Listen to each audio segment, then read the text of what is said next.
Olá, pessoal. Eu sou a Fabiana Mateus, participo do coletivo Agora é para Todos, e a gente hoje está gravando esse vídeo para conversar um pouquinho a respeito da questão das mulheres.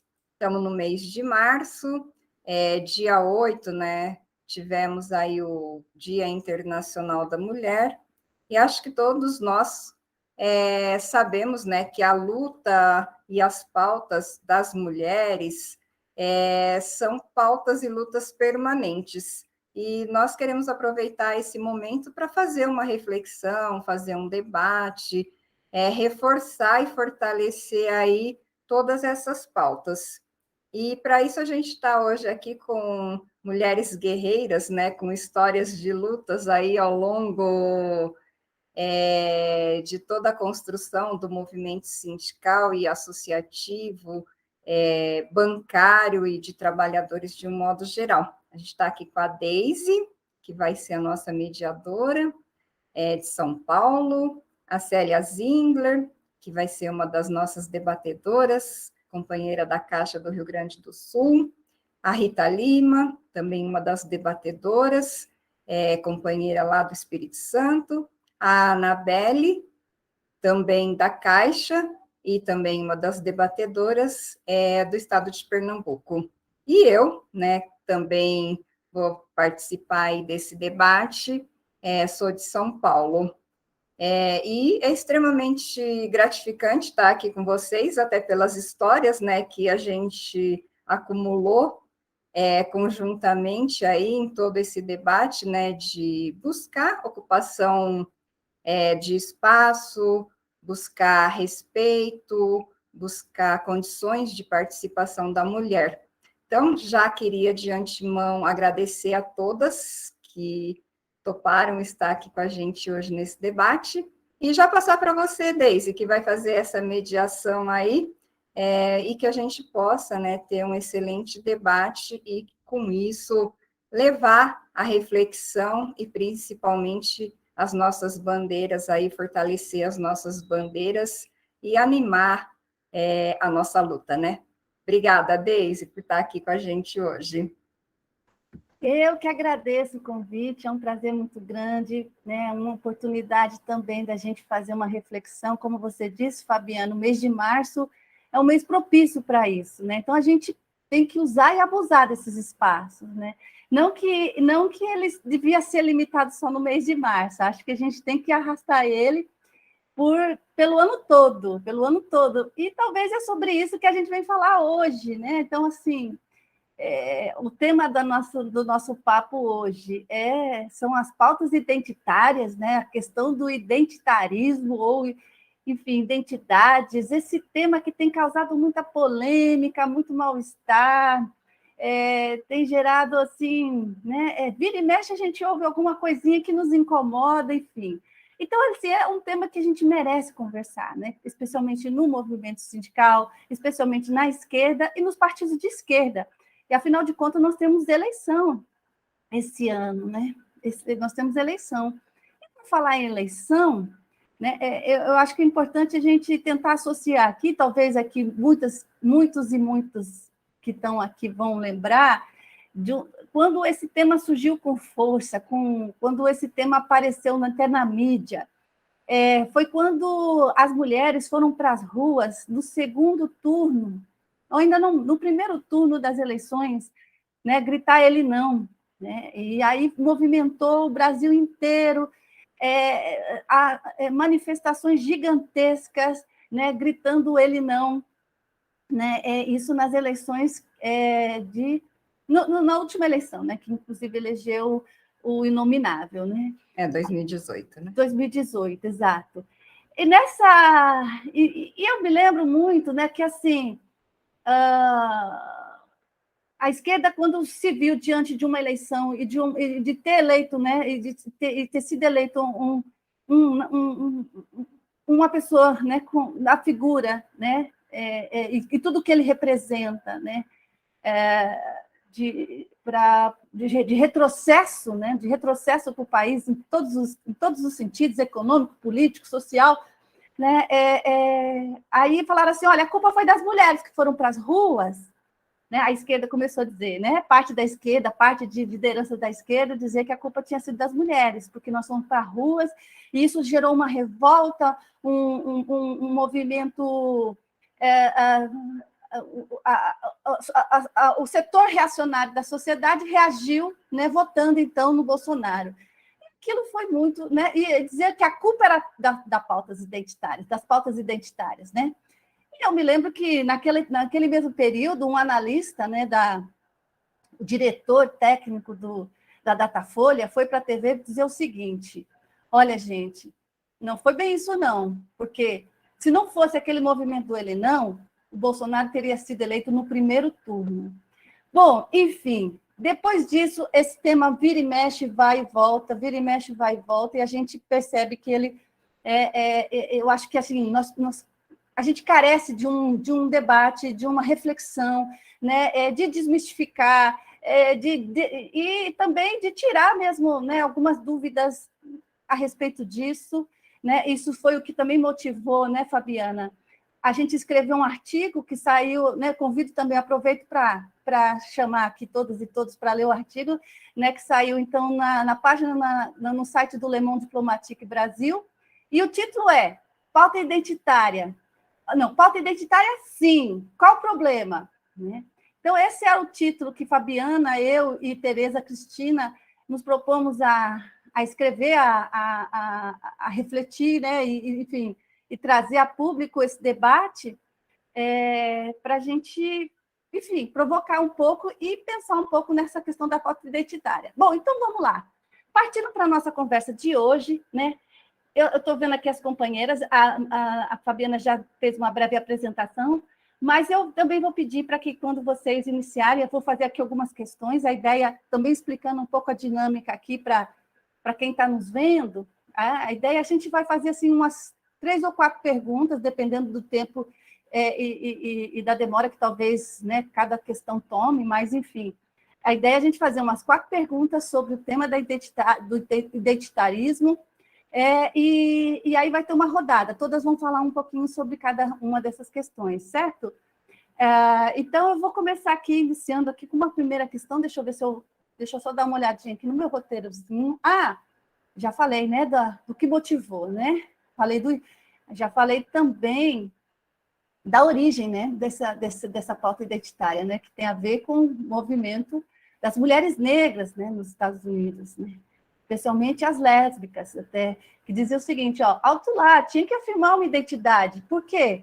Porque elas eram invisíveis aos olhos, né? As mulheres negras nos Estados Unidos, no final dos anos 70, elas diziam assim, elas faziam uma dura crítica ao feminismo, que era um feminismo branco, e aí ninguém fala de uma identidade branca, né, mas existe uma identidade branca, mas aí as negras disseram o seguinte, espera aí, esse feminismo não nos serve, porque não nos vê, nós somos invisíveis a esse feminismo. E, ao mesmo tempo, elas iam para o movimento negro, né? Inclusive dos Panteras Negras, enfim, dos companheiros de partido e tudo mais, e elas eram invisíveis aos olhos dos homens porque eram mulheres negras, né? E aí foi que, então, surgiu, né, esse termo, e daí foi se adotando, falou assim, olha, não, nós precisamos afirmar, sim, uma identidade, nós precisamos nos tornar presente, né? E afirmar essa identidade para fazer valer as nossas pautas, né? Porque nós temos demandas que são nossas e que são legítimas, né? E aí, enfim, desde então a gente vem fazendo esse debate. Então, para iniciar mesmo agora, né, que eu acho que tinha esquecido de falar um pouquinho sobre isso, eu lanço aqui uma primeira questão. Né? Então, pensando assim, hoje, nos nossos dias, né, na atuação de vocês, né, porque no que vocês já atuaram ou estão atuando ainda, né, como é que vocês traduzem a pauta identitária, né, para a atuação? Né? Como é que hoje vocês explicaria, então, para leigos, né, por exemplo, se nos Estados Unidos as mulheres falaram o seguinte, alto lá, cara pálida, vocês não estão olhando para essas questões, né, para essas... como é que vocês hoje traduziriam na atuação de vocês as pautas identitárias? Eu vou começar com Rita Lima, certo? Vou fechar minha câmera. Rita, passo para você. Boa noite a todos e todas e todes que nos assistem. Queria agradecer o convite da Fabiana para a gente fazer essa conversa entre mulheres da Caixa, né, e com a contribuição da Deise. Dizer que esse tema eu acho que é um tema extremamente atual e que, de fato, precisa ser conversado sobre ele, né? A gente sabe que a humanidade é diversa, né? Somos diferentes, temos origens e culturas diferentes, isso tudo na produção da vida vai fazendo com que a gente se torne o que somos, né? Na produção social da vida, né?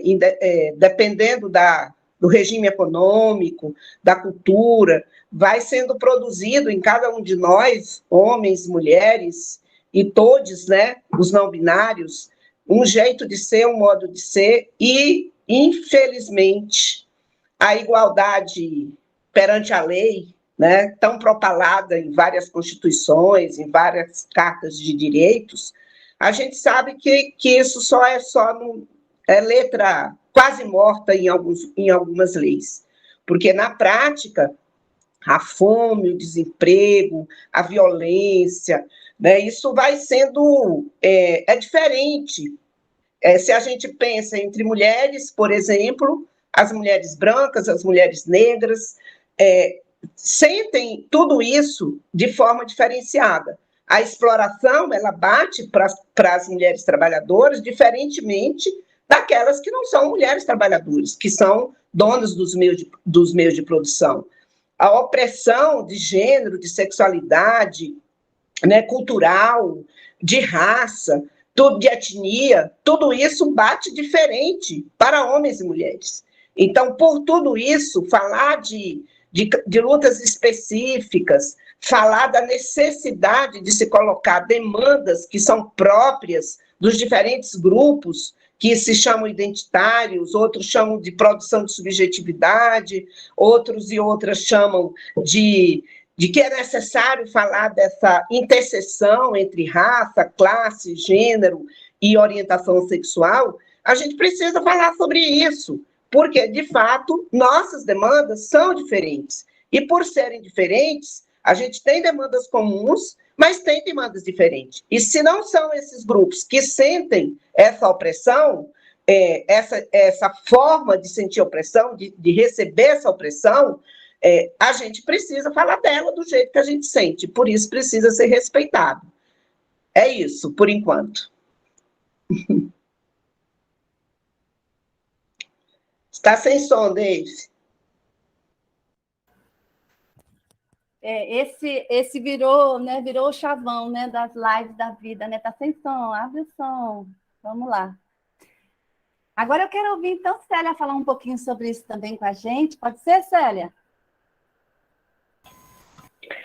Então, eu quero me apresentar ligeiramente, né? Eu sou do Rio Grande do Sul, eu sou aposentada da Caixa e eu moro em Santa Cruz do Sul e tenho, assim, uma grata satisfação de poder encontrar vocês aqui, né? Que a gente não consegue se ver fisicamente, né? Se abraçar, mas só por ver vocês aqui, Rita, Anabelle, a Fabiana, a Deise, eu já estou me sentindo também transportada, né, para o espaço que estamos juntas.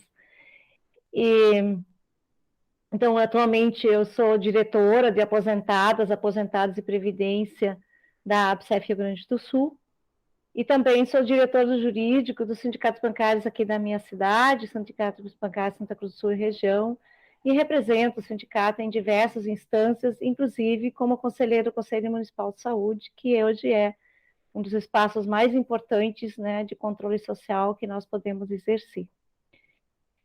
E essa nossa pauta, né, ela é muito ampla, né, então eu quero situar um pouco dentro do nosso contexto, né, e eu primeiro quero dizer é o seguinte, né, quando a pessoa que menos tem voz, que está mais fragilizada, ela conseguir se emancipar, nós estamos todos, né, emancipados.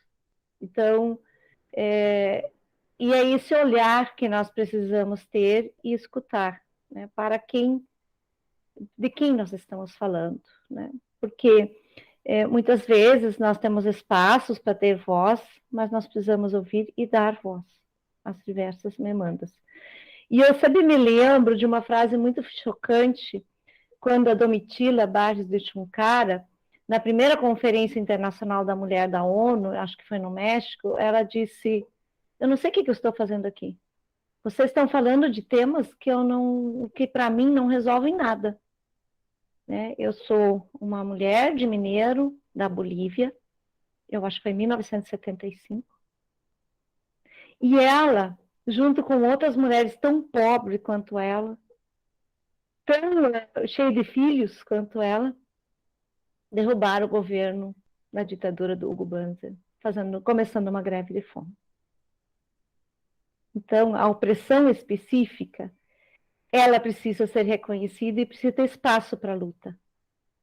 Então, dentro do movimento de mulheres, por exemplo, nós temos muitos olhares que precisam ser respeitados. E, basicamente, esse é o meu espaço, né, de atuação dentro desse movimento que nós podemos chamar de identitário. Né? Eu vejo assim, as mulheres negras, as mulheres velhas, as mulheres pobres, as mulheres jovens, as mulheres que sofrem violência, as mulheres que têm opressão nos locais de trabalho. E nós temos a questão do machismo, do racismo e da fome. Nós temos as mulheres indígenas, que são tão desrespeitadas. Né? Quantas vezes as pessoas dizem: mas estão ali com aquelas crianças sentadas na rua, mas onde é que vocês querem que elas vão vender seu artesanato, que é o lugar que sobrou, já que não tem mais território? Então, acho que eu queria começar falando para nós podermos olhar para tudo que é lado e nós podemos dizer: nós precisamos mudar essa sociedade. A Constituição Federal de 1988, ela diz que homens e mulheres são iguais perante a lei. Que lei? De que homens e que mulheres nós estamos falando? De quem nós estamos falando? Acho que a gente precisa se perguntar. Então, acho que eu passo a palavra de volta para a Daisy. Muito obrigada, Célia. Muito importante. Muito bom te ouvir também. E eu quero passar de imediato, então, para a Anabelle, para a gente ouvir um pouquinho da Anabelle, o que bate, né? Então, como é que isso bate para ela, essa questão, como é que ela traduziria, então, para as pessoas a questão da pauta identitária, né? Mas é muito bom ouvir vocês, meninas. Eu tenho a tarefa cruel de ter que interromper, mas quando eu abrir a câmera, podem concluir com calma, porque fica tão gostoso ouvir. Até mais, então. Vamos lá, Anabelle. Vamos lá. Boa noite. Prazer revê-las. Eu me considero ainda um aprendiz, tá? Nesse debate. Eu aprendi muito com todas vocês que estão aqui. E acho que é um aprendizado contínuo. Acho que uma das coisas importantes desse tipo de debate, para qual a gente foi convidado, é disseminar esse conhecimento. Eu, apesar de sempre ser uma pessoa muito ligada à esquerda, desde a adolescência, né? Eu só me descobri feminista e vi a importância dessas pautas já dentro do movimento sindical, já como mulher trabalhadora. Tá? Vou aproveitar, então, para me apresentar. Sou Anabelle, sou empregada da Caixa há 15 anos, sou pernambucana, atualmente eu trabalho em Brasília, mas já fui diretora do sindicato e da CUT lá em Pernambuco, e também fui da direção da FENAI, né? E sempre, desde que eu entrei no movimento sindical, e também como na parte de estudante, eu me considero uma trabalhadora que gosta de estudar, né? Não sou nenhuma intelectual, mas essa parte da questão do capitalismo, do trabalho, de como fomos colocados nessa situação, foi uma coisa que sempre me instigou, então eu fui estudar isso. Eu concluí Ciências Sociais na UNB, graduação, e fiz o mestrado em Política Social também na UNB. E já, assim, sempre estudando a Sociologia do Trabalho, e dentro da Sociologia do Trabalho, sempre... Oi. Desculpe interromper, mas a gente não quer perder nada da sua fala e está dando algumas... E eu tenho impressão, não sei se é só para mim, mas tem algumas falhas, né? Tem algumas... Então, a gente quer aproveitar ao máximo a sua fala. Então, desculpe interromper, mas é por isso. A gente, não sei se talvez fechando... Deve ser a internet. Se talvez fechando a câmera ou usando o fone de ouvido. O fone... Eu estou com um fone. Ah, você está com fone. Bom, vamos tentar. Então, assim, porque às vezes a gente entende, mas a gente gostaria de estar ouvindo de forma mais nítida, mas, enfim, é o que temos, né? Então, vamos lá. Se eu ver que está realmente muito ruim e que está que está falhando muito, a gente volta a pensar em alguma coisa para melhorar. Talvez tenha que fechar a câmera, porque não é legal. Eu gostaria de que você mantesse a câmera aberta. Eu vou fechar a minha, então, de novo. Ficou toda a minha parte ficou... Não, a gente entende, a gente ouviu, só que algumas partezinhas picadas, mas não perdeu, assim, em termos de entendimento, não. Sim, algumas partinhas picadas só.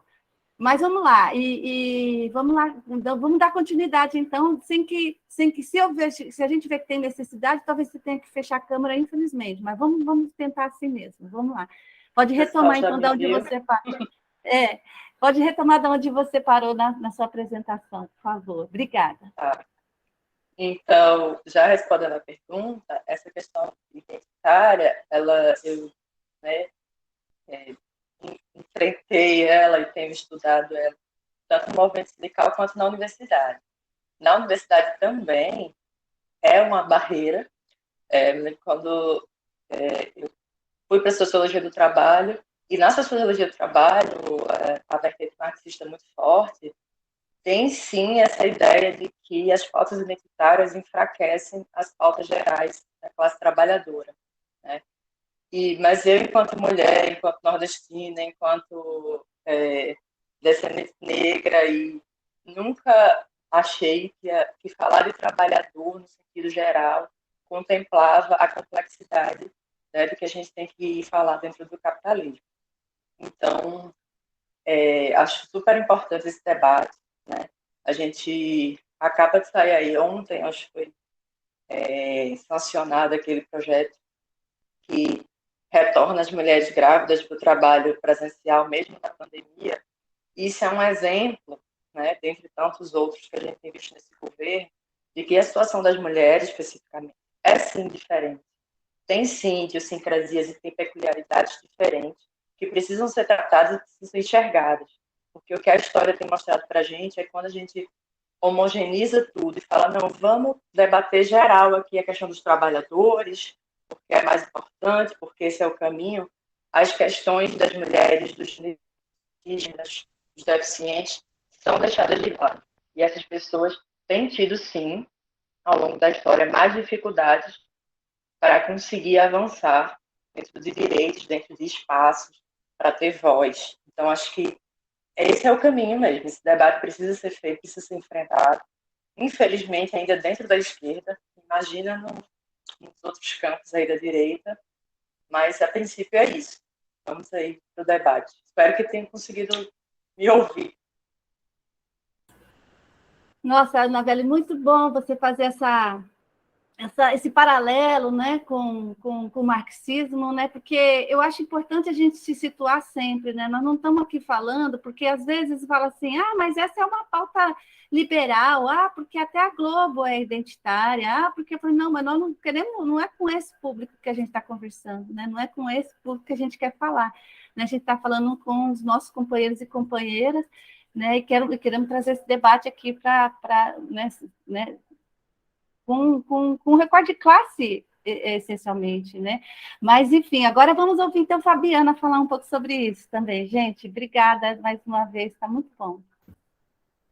Agora é covardia, né? Depois dessas três falarem, eu falar chovendo molhado, mas assim, uma coisa que eu acho que quando a Anabelle começou a falar, que me veio, né? A Anabelle é a nossa caçulinha aqui, né?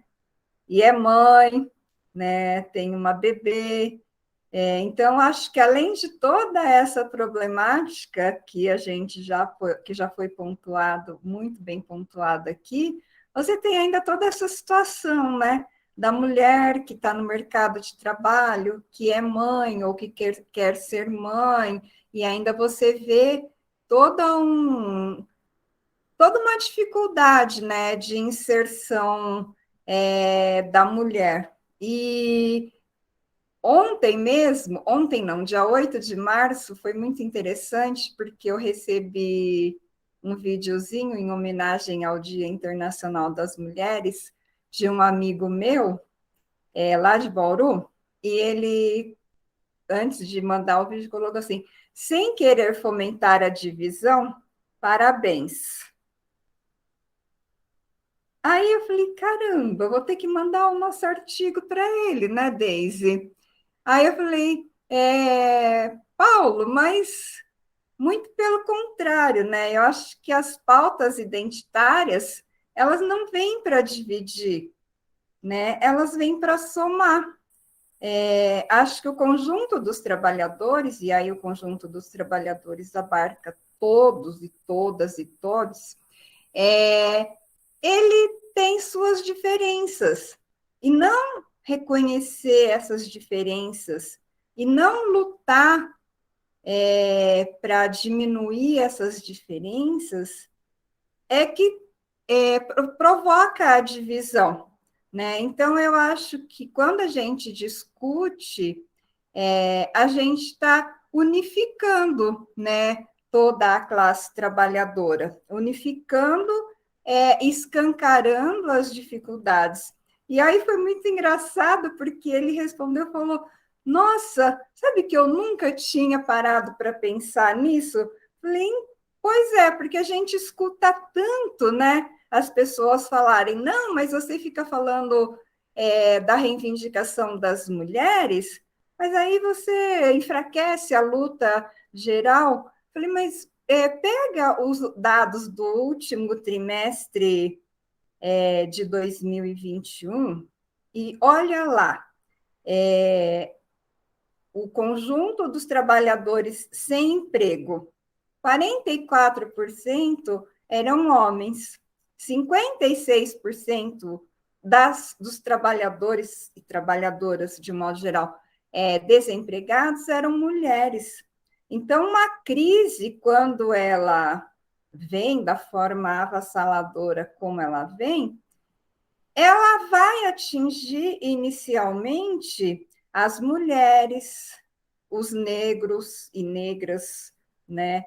E todo esse conjunto, né, de trabalhadores. Então, eu falei, é muito ruim quando nós que temos essa consciência de classe, né, estamos aqui, nós todas, né, militando há tempos no movimento sindical, discutindo pautas de trabalhadores e tudo mais, não enxergar o quão importante é discutir, né, que a trabalhadora ela vai perder o emprego primeiro. Se ela for uma trabalhadora negra, ela ainda perde primeiro que uma trabalhadora branca. Se ela tiver um bebezinho em casa, então, ela vai mais rápido, porque aí ele já resolve o problema definitivamente. Então, assim, essa é uma discussão que não dá mais para a gente fingir que ela não existe, ficar com melindres, ou não vamos deixar isso para discutir depois, né? Porque isso aqui dá muita polêmica, tá? Não, porque senão a gente não constrói, né? Não constrói, não unifica e não avança nas nossas pautas, né? Nem nas gerais e nem nas específicas, né? É isso, Deise.